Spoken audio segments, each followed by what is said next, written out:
అఖిల భారత ఔషధ విక్రేతల సంఘం పిలుపు మేరకు ఈ నెల 20వ తేదీ బుధవారం దేశవ్యాప్తంగా అన్ని మెడికల్ షాపుల బంద్లు నిర్వహిస్తున్నట్టు Telangana chemist and druggist association రాష్ట్ర అధ్యక్షులు కె శ్రీనివాస్, ప్రధాన కార్యదర్శి తెలంగాణ రాష్ట్ర ఫార్మసీ కౌన్సిల్ మెంబర్, మెదక్ జిల్లా కెమిస్ట్ అండ్ డ్రగ్గిస్ట్ అధ్యక్షులు టి రాజు ఒక ప్రకటనలో తెలిపారు. ఇందులో భాగంగా ఈరోజు చేవుంటలో ప్రెస్ మీట్ ఏర్పాటు చేసి అనంతరం టి రాజు మాట్లాడుతూ భారతదేశంలోని సుమారు 12.40 లక్షల ఔషధ విక్రేతలు పాల్గొంటున్న ఈ సమ్మెలో భాగంగా కేంద్ర ప్రభుత్వం నిబంధనలను ఉల్లంఘిస్తూ ఇంటర్నెట్ ద్వారా సాగుతున్న అక్రమ ఆన్లైన్ ఫార్మసీలను వెంటనే అరికట్టాలని వారు డిమాండ్ చేశారు.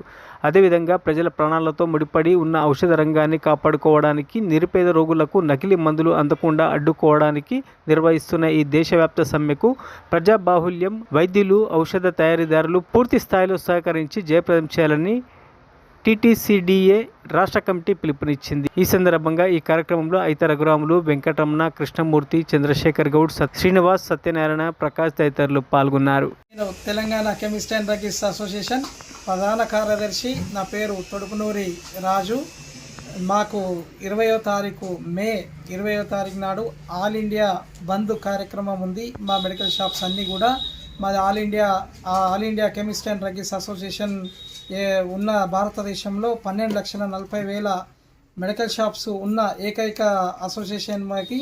మరియు మా తెలంగాణ రాష్ట్రంలో 41,000 పైబడి ఉన్న మెడికల్ షాప్స్ అసోసియేషన్ మాది.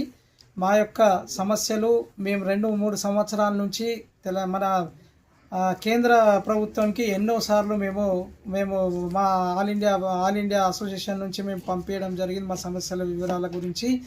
దానికి ఏంటంటే మా యొక్క 3 రకాల డిమాండ్స్ ఏంటంటే మాకు ఆన్లైన్ మెడిసిన్స్ అనేది మాకు వాళ్ళది ఏదైతే ఉందో ఇది to stop online sales medicines.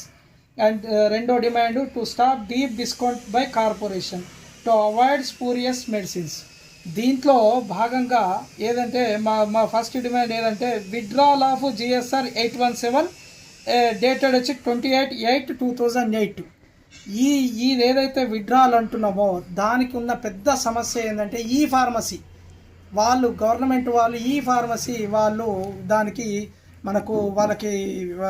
వాళ్ళకి చట్టరీత్యా ఏ రకంగా అమలు చేసిరో అర్థం కాలే. కానీ ఈ ఫార్మసీలో ఫేక్ ప్రిస్క్రిప్షన్ తీసుకొని ఫేక్ ప్రిస్క్రిప్షన్ ద్వారా వాళ్ళు ఏదైతే నార్కోటిక్స్కి సంబంధించిన మెడిసిన్స్ అనుకోండి అండ్ ఎంటీపీ కిట్స్ కానీ మిస్యూజ్ అయ్యే ఏదైతే మెడిసిన్స్ ఉన్నాయో ఆ మిస్యూజ్ అయ్యే మెడిసిన్స్ అన్నీ కూడా వాళ్ళు ఫేక్ ప్రిస్క్రిప్షన్స్ పెట్టి వాళ్ళు ఏదైతే ఉందో ఆన్లైన్ సర్వీస్ వల్ల తీసుకోవడం ప్రజలకు ఎంతో నష్టపూరితంగా, అలవాటు లేని మత్తు రహిత మెడిసిన్స్ కూడా తెచ్చుకోవడం జరుగుతుంది. ఎందుకంటే ఇప్పుడు వచ్చిన ఏఐ కానీ అట్లాంటి ఏదైతే ఫేక్ ప్రిస్క్రిప్షన్స్ తయారు చేయడంలో పెద్ద విషయం కాకుండా పాత ప్రిస్క్రిప్షన్లు కూడా పెడుతూ వాళ్ళు ఈ ఫార్మసీలో ఆన్లైన్లో తెప్పించుకోవడం జరుగుతుంది. కాబట్టి వాళ్ళకి చట్టవిరుద్ధంగా H1 డ్రగ్స్, అండ్ ఇట్లాంటి ఎంటీపీ కిట్స్ కానీ ప్లస్ నార్కోటిక్ మెడిసిన్స్ కానీ ఈ యువత చాలా కూడా ఇబ్బందికరంగా ఉంది. ఎందుకంటే మాకున్న మెడికల్ షాప్స్ ఏవైతుందో చట్టరీత్యా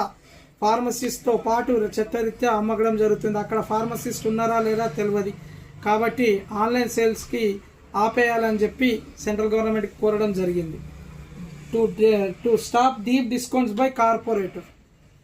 ఎందుకంటే కొన్ని కార్పొరేట్ సంస్థలు కూడా విచ్చలవిడిగా డిస్కౌంట్లు వాళ్ళ సొంత ప్రొడక్ట్స్ తయారు చేస్తూ ₹100 ఎంఆర్పి, మల్టీనేషనల్ కంపెనీస్ ఉన్న ₹100 ఎంఆర్పిని ₹300-400 ఎంఆర్పి నాన్ డిపిసిఓ ఏదైతే ఉందో, డిపిసిఓ కాకుండా డ్రగ్ ప్రైస్ కంట్రోల్ కాకుండా ఏవైతున్నాయో నాన్ డిపిసిఓ ప్రొడక్ట్స్ మీద తయారు చేస్తూ అధికంగా ఎంఆర్పీలు పెడుతూ దానికి 80%, 40%, 50% అని చెప్పి మోసపూరితం జరుగుతుంది. కాబట్టి దయచేసి ఇది అధిక డిస్కౌంట్లను అరికట్టాలని చెప్పి చెప్పడం జరిగింది. Plus to avoid spurious medicines.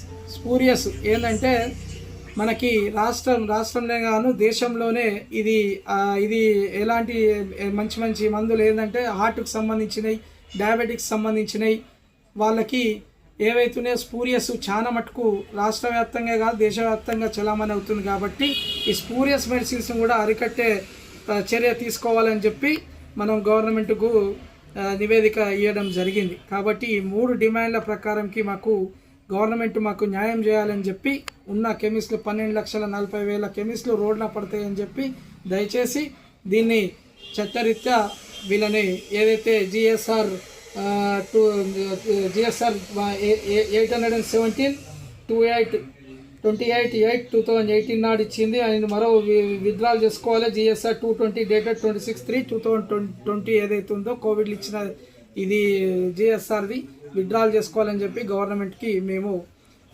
నివేదిక అందించడం జరిగింది.